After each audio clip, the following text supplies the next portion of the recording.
The Blacksmith's Boy, Heel and Toe, by Edward W. O'Brien. Artwork by Norman Rockwell. Saturday, Groundhog Day, was partly clear, and Jimmy said we would have white weather soon, but Pop didn't believe in the groundhog. Monday morning, though, was bitter, and the shop was gloomy, so I hooked down the swinging gas lights over the anvil and lit both burners. Jimmy started the stove and made the forge fire. The shop roof was high and peaked, and wind whistled through a broken pane in the skylight. My breath blew in white steam. Pop was sorting shoes, and I wondered how he held that cold iron barehanded, but his hands had hard brown calluses, and he never minded. Where his thumb went on his hammer handle, a smooth hollow was worn in the tough hickory wood, almost to the middle. Just from his thumb. His forge scraper, 1/4 inch round, was shiny smooth from his thumb, and the steel there was worn past the middle. It started snowing, and the flakes blew into the frozen wheel ruts, making white streaks in the dirt. I saw the stable boss from the gas works coming up the street, leading 5 horses. He hollered to me. I opened the door, and Jimmy took in Coconuts and Bess by the halters, and the stable boss brought in Bruno, Easter, and Big. The floor shook as they pounded over it with ponderous, stolid tread, and dirt jumped from between the planks as the floor sprung under their weight. They were chained up, and each blew twin jets of frosty steam against the wall. "Mornin', Franco," the stable boss bellowed. "I don't want to be out no rawer than this one." "You're right about that. She's down to 16 degrees. "What if she is? Just so these plugs is roughed up, let her come, and let her freeze." "Sharp all around?" Sure, do 'em all sharp. I don't want the foreman giving me hell tomorrow if these horses start sliding around, and I got 12 more to be sharp before the day's out." Jimmy let him out, and snow swirled in. Jim took one hasty glance up the snowy street, slammed the door, and remarked, "It's a good day for women and cats." He had hardly pulled the first shoe when I led in our baker with his milk-leg mare, and behind him came a roan and 2 mule teams, Eeny and Meeny and Miney and Mo. Around the corner plodded Johnny Gunpowder, leaning against the wind and leading 4 sorrels from the foundry. Pop hollered to tie them outside. Johnny must have figured on it before, because they wore blankets.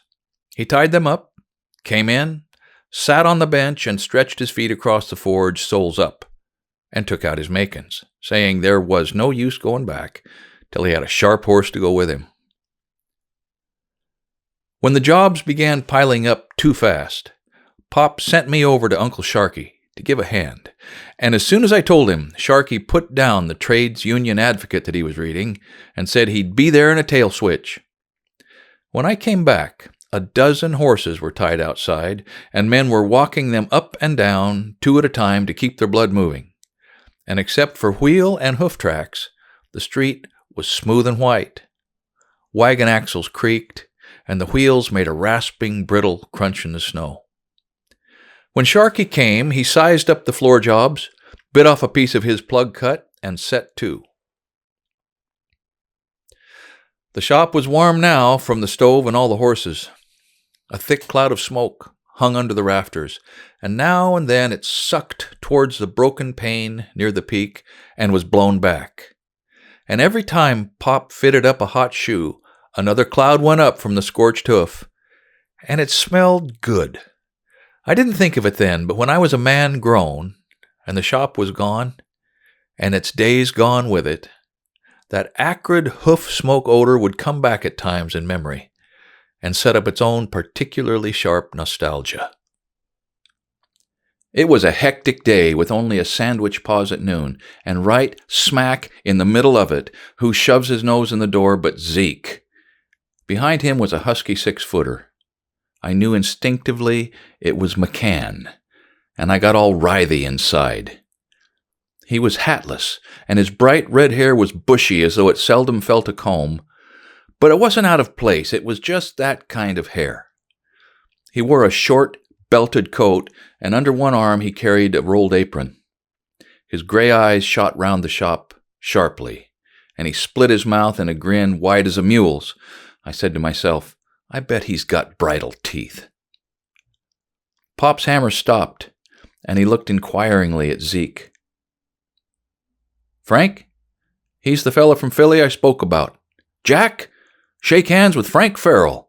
He's the man we're up against. Pop shook. Jack, looks like Zeke's got his reins over a good horse. Heard a lot about you. Guess maybe you have, Farrell. I'm pretty well known round and about. So you're the village blacksmith. His glance quartered back and forth, and he took out a cigar, bit the end, and lit it with quick, sure movements. He left the band on and puffed lazily. Hell of a small place you got here. Ain't hardly room enough here to swing a cat by the tail. Looks like a one-man business in a one-horse town. The bluntness of it drove all the sound from the shop. The sound stayed gone for a moment and then came back, for old Jimmy, staring, had absently dropped his horse's hoof with a thud, and he had to pick it up again. Pop settled his derby a little farther back on his head and looked squarely at McCann. And I can't recall a man that could bore his eyes into you like Pop. But the gray eyes bored back unperturbed, and they sized each other up, frankly, each cool and appraising. That appraisal was swift, but started a pulse beat in my stomach, for McCann was diving in shallow water when he disparaged Pop's shop. No, Jack, this is not a one-man business. I always carry a helper, but at times I do most anything, even brush flies if need be. You do, huh? Well, I ain't no fly brusher, no time. He peered through his cigar smoke at the shoes on the wall. I've worked shops had more spares in one corner than you got in the whole diggins. Came another pause. Pop intent on punching nail holes with a pritchel. He had been friendly enough, but McCann's manner and tone flicked out and struck steel to the flint in his makeup. He sloshed his shoe in the slack tub, looked at McCann abstractedly. He was slower replying this time. Yeah, Jack, we do have a small stock. But as you say, this is a small town. However, we're busy, as you can see, and this talkin' ain't nailing on a shoe. Drop in later in the week and we'll fix things up. Frank, why can't we run her off tomorrow? Jack's all set. Maybe Jack is, but this storm isn't. Horseshoeing comes first now. I told you that before, Zeke. Zeke and Jack conferred in whispers. Frank, Jack's come on from Pittsburgh specially, but he admits you're justified in delaying. I'll come in Wednesday and we'll dicker on the day. Right-o, Zeke. If my horses are on the street, I'll dicker. They went out, and the day's rush swirled around us again, blotting out for the time McCann's and Zeke's and Bet's. But Pop was thoughtful. The winter dusk closed down, and Mother called, Supper! From our window, Pop passed the coal scoop over the alley. She put dishes on the scoop, and he hauled it in 3 times, and she didn't have to come out in the storm. Then briefly there was quiet, except for the sleet beating against the windows, an occasional stamping hoof, and Tom Mule wheezing in the corner. He had the heaves bad. In the gaslight and flickering glow of the forges, shadows scurried up and down the walls, horses' heads silhouetted grotesquely huge, with ears standing up, and when the hanging burners swayed, the shadows wavered, chased each other, and ran away in the dark corners under the loft stairs. And behind Jerry Mule, sound asleep, beside his heaving mate. After supper, McCann came back and ensconced himself on the bench, without much to say at first, but a man can be mighty critical and superior in a few words. His outright condescension and patronizing tone irritated and rankled, and the confounded, cussed confidence of the man. He did one thing this way and another that way. He had outworked this man and outclassed that one, shown another how to do so and so until Sharkey spat out his tobacco cut in disbelief and annoyance. There was a strange buckskin on the floor, and he drooped on his chain, dozing, resting one hind left and leaning on his toe. Before picking him up, Jimmy laid a hand on his rump. The buck reared his head and rattled his chain so that Pop looked over. Hold on, Jimmy. Don't touch that horse. He's a kicker." "Oh, I don't know, Frank. Maybe he's strange. I'll take him gentle." McCann horned in. He's full of spirit, nothing else. Show him who's boss." "I know he's a kicker. You can see him bow up his tail. When a horse kinks his tail that way, he'll kick." "Kick hell," says McCann, walking over. "Not if he's handled right. I'll pick him up." "I'll do the picking up, Jack. Tie him 2 ways, Jimmy." Pop talked to him, smoothed his forelock, rubbed through his mane, working along his saddle, soothing and low. When he reached his rump, the buck let fly, but Pop was in front of that lashing hoof. "Frank," Jimmy said, "let me try again. Suppose he hits you. You've got a family." McCann insisted. "All this horse needs is to learn who's boss. Let me show you." "Easy now, all of you. It's my shop, and I won't have any of you hurt, not while I'm here. Jimmy, bring the twitch." The twitch was a wagon spoke with a rope loop in the end, and Jimmy gathered up the horse's nose, put the loop over it, and twisted tight. Standing away from him, Pop slid a cautious hand down the buck's hip, then his leg, and whoa babied him while the buck mouthed at the hurt of the twitch, nervous. When Pop lifted up on his fetlock and asked him to "up, boy," he kicked twice past the leather apron so fast we could hardly see his hoof whip out and back, but Pop was clear. Pop swore. Hell of a time to have a kicker, and a green one at that. He must be fresh from the west. "Take off the twitch, Jim. We can't fool no more. We're going to throw him." McCann peeled off coat and shirt, exposing a hairy barrel chest and arms corded with muscle, and Jimmy whispered, "Look at him stripped down at the least chance. It ain't even mild in here either." "Here you are, Jimmy," McCann ordered. "Hand me that block and tackle off the wall. I'll tumble him quicker than he can lay back his ears." "Whoa, Jack," Pop said quietly. "I give the orders around here, and we don't just throw a horse. They threw a stallion in censer bows and ruptured something in him. He never got up again, and we do it different." Across our shop was a steel I-beam, and hanging from it, a heavy 3-shiv chain block. Pop buckled a wide leather belly band on the buck, hooked it to the chain block, drew his 4 feet up close with the block and tackle, and McCann, biceps bulging, slacked off on the chain, and down went Mr. Buckskin slowly. He squealed and fought, but down he went. They rolled him ignominiously onto his back, slid a 3x4 between his legs, and lashed his feet to the timber. At the indignity of it, he flared his nostrils, snorted, and whinnied shrilly. Alphonse and Apollo, the 2 brewery, dapple-gray mates, arched their Clydesdale necks, pricked their ears, and answered his whinny piercingly as they swung wide on their chains, whipped their tails, and pawed. But Pop went ahead calmly while Uncle Sharky sat on the buck's head, unperturbed, watching Pop. He shod him, cold-rasped the shoes so they shone nickel-bright, and blacked the hooves besides, "just to show him we ain't like little fellers that can't do it," he said. He loosed the ropes. Sharky got off his head, and the buck came up in a scrambling rush, and shook himself violently. But when he was let out, he was as docile as an old nag. I had forgotten about bedtime, and wondered why Mother let me stay. When I went in, she didn't mention McCann, but said she watched from the window, so I knew why she didn't call me, because Pop had a green horse, and Mother knew the blacksmith business too. During the night I woke once or twice, and the anvils were still going.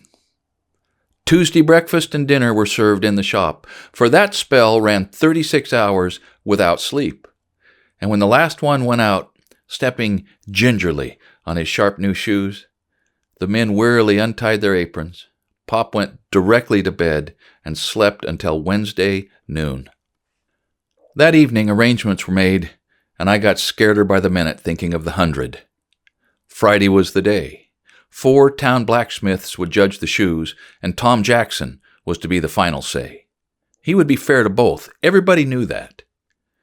Billy Evans, our grocer, phoned that he'd bet with another grocer from St. Mary's Parish, and said money was down in the shops uptown and across the Stone Bridge. Terry O'Neill had a side bet, the loser to get in the shafts of a buggy and pull the winner from Capital 5 Points to the lower bridge.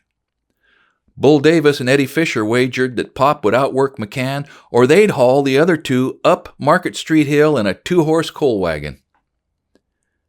A barrel of flour was stacked against Mick McQuaid's white bulldog, and Mick said earnestly to Pop, "Frank, the old lady needs that flour, that's certain. But God knows and you know how I can't never part with cue ball. So ladle it out to McCann the way I did to that dog catcher. You remember?" At quitting time, Thursday, the woolen mill superintendent stopped in. He wore a gray derby and always carried a cane to the mill. "Mr. Farrell, on the way home I usually stop at the Alhambra for a drop of brandy, and there's been considerable talk about you and McCann. His size and reputation seem to have impressed them up there."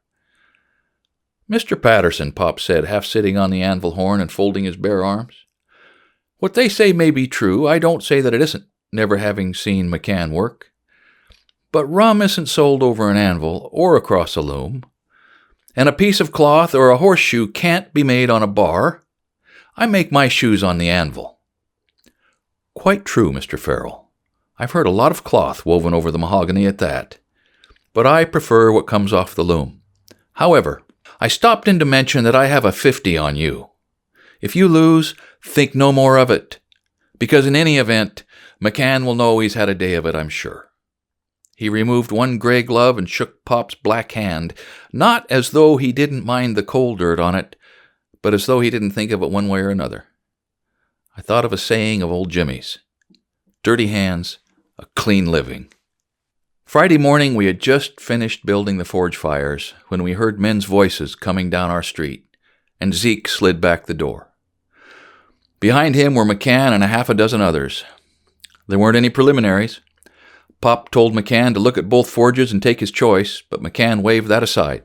"Nothing doing, Farrell. Use your own forge. I don't want no excuses after this is over that you weren't at your own anvil." "McCann," Pop said in a level way he had at times, "there will be no excuses after this is over. Wouldn't be if I was making 'em on the bench. That excuse business goes double. Keep that under your carrot top." McCann winked knowingly at Zeke, hung up his coat, and said his fire looked fine as a woman's on baking day. He unrolled hand hammer and tongs out of his apron, tied it on, and flipped the blower handle around easy. But the fire shot sparks, and he stopped the blower dead. Pokered, scraped, and laid his hammer on the anvil, ready. The whistles blew 7. Each shoved 3 shoes and a piece of bar steel in the fire, and the blowers took hold. They started slowly, and Jimmy whispered he'd bet Pop would let McCann drop the first shoe. Over the anvil edge, Pop belted the shoe ends. They turned up for heels. On the anvil's right side, he straightened them.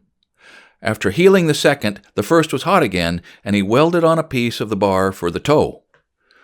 He was extra careful about that toe, and McCann's shoe dropped on the iron plate in front of his anvil. First blood. There were a dozen men in the shop, and after 2 or 3 shoes, everyone eased up. Around 9 o'clock, 2 men came in and asked how it was going. They talked low, as men do in the front room of a wake before they get to the kitchen where they can speak up, or the way they do at the polling place when the count is on. Pop shot a clinker at them and asked, "Where's the corpse?" And McCann drawled, "Right, Farrell, wake 'em up. They stay that way, they'll never get their jaws open tonight when we tap that half, and you and me can't get away with a whole keg." 10 o'clock. Seemed as though they'd hardly begun, and I wished it was just starting, or had never started. Then I wouldn't know McCann was a shoe and a half ahead. At 11, I wished harder it had never started, for he was 2 up. I felt everyone was looking at me, and I stared at the anvil or into the fire, pretending to be busy getting coal, especially though I didn't look directly at Pop. I watched him covertly and wondered why he wasn't nervous, but I couldn't see he was bothered any. Perhaps he sensed how I felt, for once he looked at me and laughed, and I felt some relief, but by noon I was worse again, for McCann finished the morning 3 ahead. The judges and McCann and Zeke had dinner with us, and Mother was pleasant, but not quite herself. I knew she was worried, and didn't like Pop betting all that money. She said he earned it too hard on that anvil to chance it, After dinner, I hoped that McCann would go up to Lou's and drink a lot of beer, but he didn't. He was in a more pleasant mood than the other night. Maybe because he was 3 ahead. But Pop wasn't to be outdone in friendliness in his own house. So, the others listening, he and McCann, clay pipes drawing well, discussed horses and horseshoers and colts and broodmares and shops and foundered horses and what to do for hoof corns. They discussed Philadelphia, Norristown, different ways to stop a horse from cutting, and the track records of Antio, Highball, Sonoma Girl, Nancy Hanks, Peter the Great. And in all of the discussion, they were most perfectly in accord on what an awful scourge to a blacksmith was an ignorant, bull-headed ignoramus of a stable boss who thought he knew how a horse should be shod. All this talk, just as though it was any old noon hour. Before 1, Pop watered the pigeons, as usual. They tied on their aprons and blew up their fires. 2 o'clock. McCann still 3 up. A man came from the True American and asked, "What's what?" Scribbled something on an envelope and went out. I thought of the morning paper, and the kids in school, and what I would say if Pop lost. One thing I knew for certain. If he lost, I'd be in plenty of fights tomorrow. There were so many men in the shop now, I couldn't see between them to the back forge. But I listened with dread for McCann's shoes to drop. Some men offered odds on McCann, but no one took them up. And Pop never let on he heard, but looked inquiringly at his judges, who were muttering over the last shoe he'd tossed down, and asked, "What's the matter with it?" "Well, that outside heel ain't got just the right cant to it, Frank, if you ask me," Embassy Chalaros said. And McCann came over and looked, but said nothing. "Hell's fire," Embassy Pop said. "These is work shoes, not for a lady's pacer. What do you say, Tom?" Tom Jackson looked at it, looked pointedly at Embassy, then stared into his tobacco pouch, his probing finger loosening the fine cut. Never a word did he say, but his silence was eloquent, and so was Pop's. He simply reached out his tongs for the shoe, laid the disputed heel on the heel, and whong! He hit her cold. Silently, without looking, he handed it back and turned to his fire. Embassy glanced briefly at the heel and tossed down the shoe. But McCann hadn't looked at the shoe. He was looking at Pop. Puzzled. For that shoe was a number 7 and practically cold. He made no comment and went to his forge while Pop spun his blower hard, and he changed from then on. Everyone sensed the difference, and the shop was quieter, expectant. Not long afterward, Pop said, "McCann, me bucko, you're along the rail and too far out front to suit me. I'm too gated, though, and this trotting ain't enough, I can see that. So I'll switch to a pacin' gait. We're starting even this heat, and I'll beat you on this one." "Think so, Farrell? Let's see." McCann challenged, and the anvils rang sharper as both let out a notch, and each was used to a long driving day. McCann struck heavier, faster blows, but Pop's anvil was talking too, and his shoe dropped as Jack finished towing. For a long time afterward, there was no more talk between the forges. The anvils were speaking now. By 3 o'clock, McCann had dropped back to 2 ahead, and the shop began filling up with men. We heard our phone ringing often, for word was getting to the other shops, and they wanted to know. But Mother would not give them any satisfaction one way or the other. By 3:30, McCann was cut to under 2, and his red-haired, freckled arm swung the 4-pound hammer as though it were a toy, and his anvil block quivered. But for all his pounding, Pop edged up, and Jimmy talked to me low. "See how it is, Sonny? Your daddy doesn't seem to strike as hard, but he does. Besides, he hits in exactly the right place, in exactly the right way, and doesn't have to undo some that he's already done. Jack thinks an arm like his can't be beat, but Frank's catching up. And when he does, he'll belt it out with that McCann at McCann's own game. So by and by, we'll show McCann a little muscle work too." The afternoon wore on. 3:45 and 4 o'clock, 4:30 and close to 5, and Pop worked to within one shoe of McCann, in spite of all McCann did, and he did plenty. Then a man came in with 2 kettles. The workers and judges had a glass, and the others took a 7th-inning stretch. The bench overflowed with men. Every keg was a seat, and half a dozen squeezed onto the loft stairs. Tom Jackson ordered the hasp put on the door, but men outside rubbed dirt from the windows and peered in. Others craned necks through the alley window trying to see the men at the forges. I'll never forget that last hour, and never will any of those who watched. McCann peeled down to his red undershirt. Pop was still behind that one shoe, and it was hard for me to breathe because my stomach was in a ball. Both men were lost to everything now but the swing from the forge to the anvil, the heels to be turned and the toes to be welded. Nip and tuck they went, almost heel and toe abreast. But when Pop started singing Molly Brannigan, I knew McCann's dog was as good as dead. Pop's hair glistened with sweat where it showed in front of the derby that rode his head the way a shield fronts the prow of a war galley, and all of him, natural and acquired, was black. Hands, arms, neck, and face were blacker than his hair. His dark eyes sparkled in that black mask of a face, and the thought came to me that with all the brutal work of it, this was what he really loved best of all. The smell of the soft coal, hot iron scale, his own healthy sweat, and the feel of the cross-peen hammer in his big right fist, wailing away up and down, let her have it, above his own blows and those of McCann. His voice rose in the rapid, sing-song minstrel beat of the piece. "Oh, man dear, did you never hear of pretty Molly Brannigan? In truth, she's gone and left me, and I'll never be a man again. Not a spot on me hide will the summer sun e'er tan again, since Molly's gone and left me here alone, for to die." McCann's red mane shook to the beat and nodded to the words like a percher and stallion prancing to music. But before Pop could start another verse, McCann's baritone took it up in a ringing, bellowing challenge, wild as the wild Irish moors round Inishcara, where he said he was foaled. "Oh, the place where me heart was, you could easy roll a turnip in. It's large as any paving block from Dublin to the Devil's Glen. If she wished to take another, sure she might have left mine back again, and not and gone and left me here alone for to die."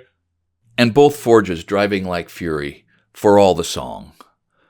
Pop had a Stilson wrench grip on his tongs as though he'd just begun instead of wailing away at that anvil since 7 a.m, and his arm from the strong fulcrum of its elbow rose and fell the same as it did 10 hours ago. And like black magic, the iron, the black metal from which comes the name of his trade, shaped itself hurriedly at his will. Striking or not, his hammer never idled often. Squinting a moment at his shoe, he'd keep his hammer dancing on the face, and he'd break the tempo, clatter the heel and ball. Then swiftly, wallop, wallop, wallop, he'd strike in miniature thunder. And McCann would dance an answering challenge back from the back forge as though they were 2 fiddles, one dropping the melody, the other taking up the tune. And as old Jimmy said about McCann, the big devil having himself a fine time of it, still confident as all hell. Then Pop called to McCann. "Now, Jackie, old boy, tune up your anvil, for it's a lively piece we'll play this last part of the hour. I'm your man, Frank. I ain't never been headed. The back turn of the track's ahead, comin' into the stretch, the bit's in me teeth, I've a belly full of wind, and my stride ain't falterin'. Let her go." McCann went, and the Lord knows his stride wasn't faltering. Not that any of us could see it wasn't. He surprised everyone, maybe even Pop, for no one believed mortal man could work harder or faster than he had the last brace of hours. He drove like an iron man. His undershirt was wet across the chest and shoulders, and he scattered the men in front of his anvil the way he flung hot scale, taking shoes out of the fire. "Ah, but Pop looks good to me. Pop looks good to me," I told myself happily. For with all Jack's lambasting, Pop was coming on. Part of a heel, then a heel, then part of the other heel, and no one was sitting now. Men still pounded on the door, and in my pockets, where nobody could see, I clenched and unclenched my fists, and my palms were sticky. His heats came out of the fire just as fast as McCann's, and he flung his own hot scale in a flashing semicircle. Glittering sparks flew around his bare arms and beat against his leather apron as his hammer hit into the hot iron with vicious, sullen thumps. His anvil strained against its block clamps, and when he rounded out on the horn, the hollow booming thundered through the shop, up to the peaked roof and down again, as though trying to find a way out. The cadence changed to the sharp, clear ring of the face, then back to the melodious horn, like a big bell tolling, but fast and insistent. That last quarter hour was something grand to see and remember. Two black maniacs in a welter of muscle and sweat and skill. McCann, for a brief part of that last quarter, hung tenaciously to the pace the way a burr clings to a filly's tail, sweating out the best that was in him, but in that final, inhuman drive, Pop inched up, irresistibly, with a surge of power and speed that McCann couldn't stem, and when the whistles blew 6, he was ahead 2 heels, almost a toe, almost a whole shoe, and bedlam broke loose, drowning out the whistles. Men pounded one another on their backs, shook hands, and let out whoops that could be heard over at Throp's pattern shop. McCann loosed a yell that cut through the others like a sawmill whining through oak, and I heard the pigeons flying around upstairs, excited at the commotion.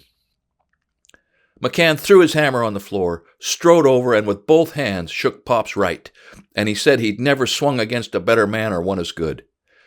The outcome had changed him. The cocksureness had come out with the sweat, and a better man stood forth. "Now, Frankie, me boy," he said, "do you please be sending old Jimmy up to Lou's and nail a handle on that keg just for me. A dram less wouldn't quench the thirst that's on me." Through the alley window, I saw Mother looking out, between the curtains, resting her hands on the sill. She wore a dark dress with a white collar and white lace down the front, and she waved to me and smiled. All the men went up the street to Lou's. I watched them go, and I can see them yet. Pop and McCann striding in front where they belonged, shoulder to shoulder, black derby and flaming hair, both in their prime, young and strong. 2 good men. 2 damn good men, I know now, looking back at it. 2 of a kind that you don't see anymore. Men don't have to be that good anymore. Machines do now what their strong right arms and big fists did then. Right arms that can ease down now and rest. Big fists that can relax and perhaps, on many a night, clench again in sleep the hickory handle of a cross-peen hammer. I hope you enjoyed hearing this story and that you now appreciate it as much as I do. I have to give a special thank you and a salute to the Saturday Evening Post for allowing us to use the images of this painting in this video. The Saturday Evening Post is truly America's magazine. It has chronicled the events and cultural shifts that have shaped the country's character for 200 years. It's a cultural institution. And we initially got our hands on this story by becoming members of the Saturday Evening Post and looking back through their archive. It is unbelievable how much history is contained in all of the past publications. As a benefit to our viewers, the Saturday Evening Post is offering a discount of 20% on any of their online or print subscriptions. Just use the code CRAFTSMAN at checkout, and we'll put a link to all of this below. Now, we searched hard for a representative from Edward W. O'Brien's estate in order to secure permission to share this story publicly, but in spite of our best efforts, we have been unable to locate anybody. So if you would like to contact us regarding this project or story, please just shoot us an email to our website. Thanks for listening. Thanks to the Saturday Evening Post for publishing this story 80 years ago and for letting us share it here again today. And thanks to Edward W. O'Brien for thinking of and writing down this wonderful tale.